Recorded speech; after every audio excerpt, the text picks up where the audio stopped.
நமசிவாய வாழ்க, நாதன் தாழ் வாழ்க. வணக்கம். இது உங்கள் தமிழ் விஸ்டம் டெய்லி. முதல்ல உங்க எல்லாருக்கும் என் மனமார்ந்த நன்றிகளை தெரிவிச்சுக்கிறேன். ஆமாங்க, உங்களோட பேராதரவால இன்னைக்கு நம்ம சேனல் 1,00,000 சந்தாதாரர்களை கடந்து ஊக்கமளிக்கும் ஒரு மாபெரும் குடும்பமா வளர்ந்திருக்கு. குறிப்பா ஆரம்ப காலம் முதலே என்னோட தொடர்ந்து பயணிச்சு வர்ற பழமையான நேயர்களுக்கும் அவங்க என்னோட பகிர்ந்துகிட்ட அந்த ஆழமான நல்ல சிந்தனைகளுமே இந்த வளர்ச்சிக்கு ஆணிவேர். அவங்க எல்லாருக்கும் என்னோட நெஞ்சார்ந்த நன்றிகள். உங்க எல்லாரோட இந்த அன்புதான் மேலும் பல வேதங்களை தேடி எடுத்து உங்களுக்கு வழங்க எனக்கு பெரிய உந்துதலா இருக்கு. நாம கடந்த 8 பாகங்களா திருவாசகத்தோட திரண்ட பகுதி முற்றுப்பெறும் வரை மிக ஆழமா சிந்திச்சு வந்தோம். ஆண்ட சராசரங்களோட பிரம்மாண்டத்தையும் இறைவனோட எல்லையற்ற தன்மையையும் மாணிக்க வாசகர் அதுல எப்படி பாடியிருக்காருன்னு பார்த்தோம். இன்னைக்கு நாம திருவாசகத்தோட அடுத்த அற்புத பகுதியான போற்றி திருவகவல்குள்ள அடியெடுத்து வைக்க போறோம்.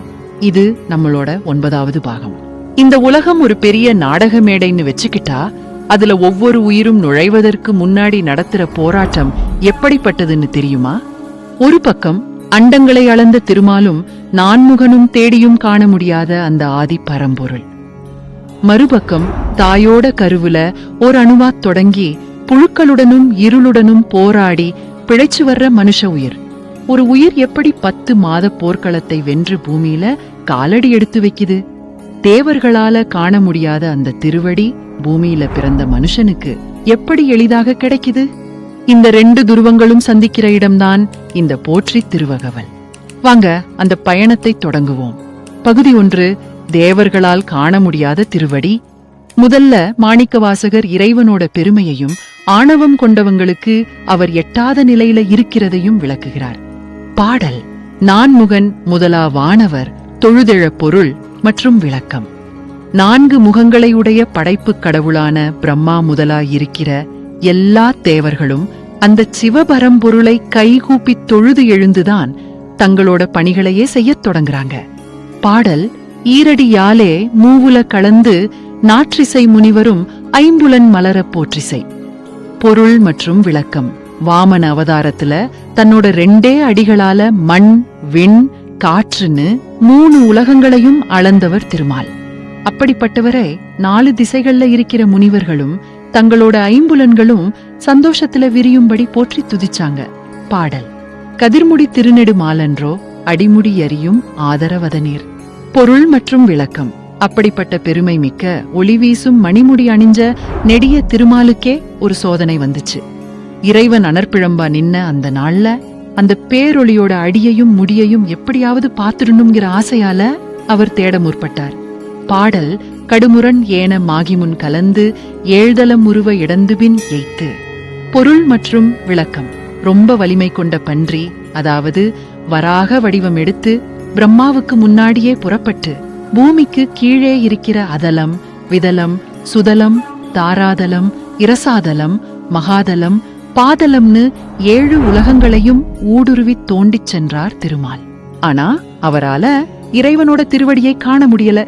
கடைசியில உடல் தளர்ந்து சோர்ந்து போய் நின்னுட்டார். பாடல் ஊழி முதல்வ சயசயவென்று வழுத்தியும் காணா மலரடி இணைகள். பொருள் மற்றும் விளக்கம். பேரூழி காலத்திலையும் நிலையா நிக்கிற முதல்வனே, உனக்கே வெற்றி வெற்றி அப்படின்னு துதிச்சு சரணடைஞ்சும் அவரால அந்த தாமரை மலர் போன்ற இறைவனோட திருவடிகளை காண முடியல. பாடல் வழுத்துதற்கெளிதாய் வார்க்கடல் உலகினில். பொருள் மற்றும் விளக்கம்.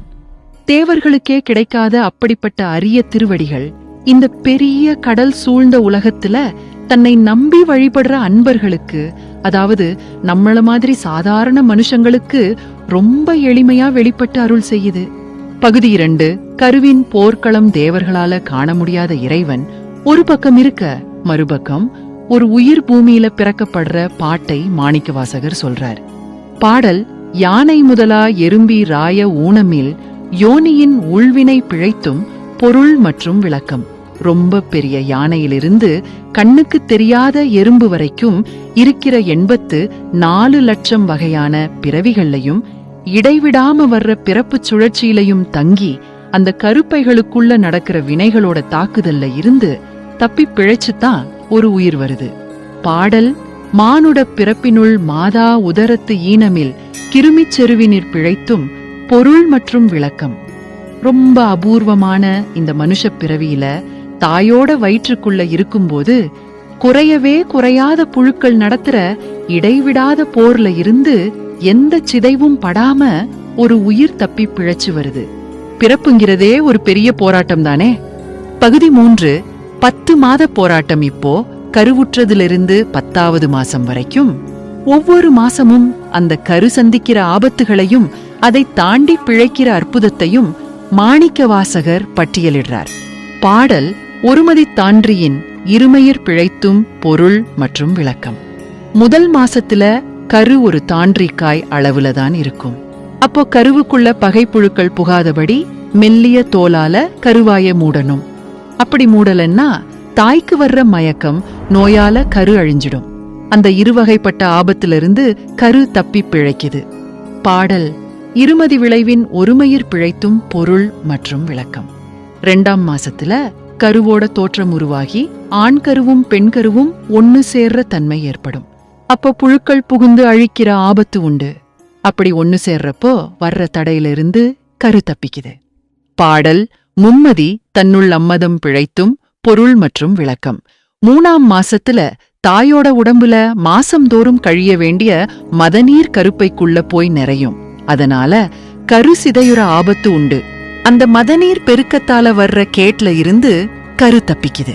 பாடல் ஈரிரு திங்களிற் பேரிருள் பிழைத்தும் பொருள் மற்றும் விளக்கம்.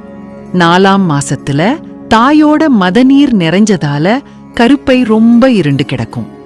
மூச்சு முற்ற அந்த பெரிய இருட்டிலிருந்து கரு தப்பி பிழைக்குது.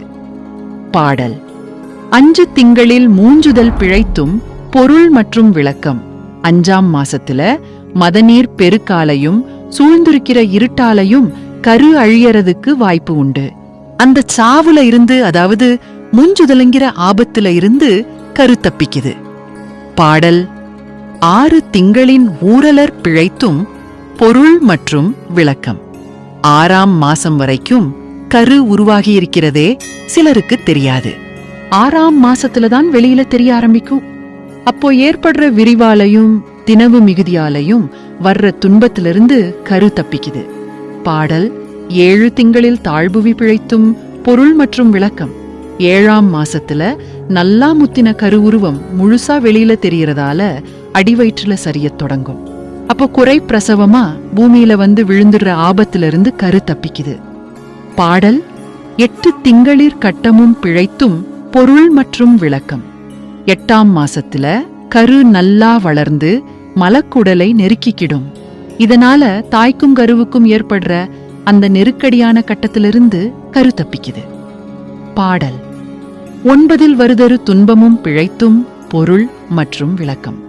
9ஆம் மாசத்துல கரு வெளியில வர்றதுக்கு முன்னாடி தான் இருக்கிற இடத்தை விட்டு வெளியே வர முடியாம தவிக்கிற அந்த பெரிய துன்பத்திலிருந்து தப்பிக்குது. பாடல் தக்க தசமதி தாயோடு தான் படும் துக்க சாகர துயரிடை பிழைத்தும் பொருள் மற்றும் விளக்கம். 10வது மாசத்துல தானும் தன்னை பெத்த தாயும் படுற துயரக் கடல் மாதிரியான பிரசவ வேதனையிலிருந்து தப்பி அளவே இல்லாத துன்பங்களை கடந்து இந்த பூமியில மனிதனா வந்து பிறக்குது. முடிவுரை.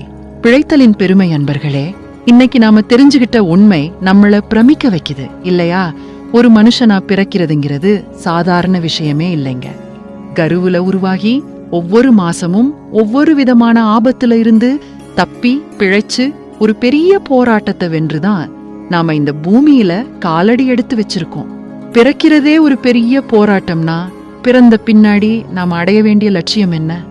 அதை அடுத்த பகுதியில மாணிக்கவாசகர் நமக்கு ரொம்ப அழகா உணர்த்துறார். தொடர்ந்து இந்த மாதிரி நல்ல சிந்தனைகளை தேடி பயனோட இணைஞ்சிருங்க. இந்த பதிவு உங்களுக்கு பிடிச்சிருந்தா உங்க அனுபவங்களை கீழே கமெண்ட்ஸ்ல எங்களோட பகிர்ந்துக்கோங்க.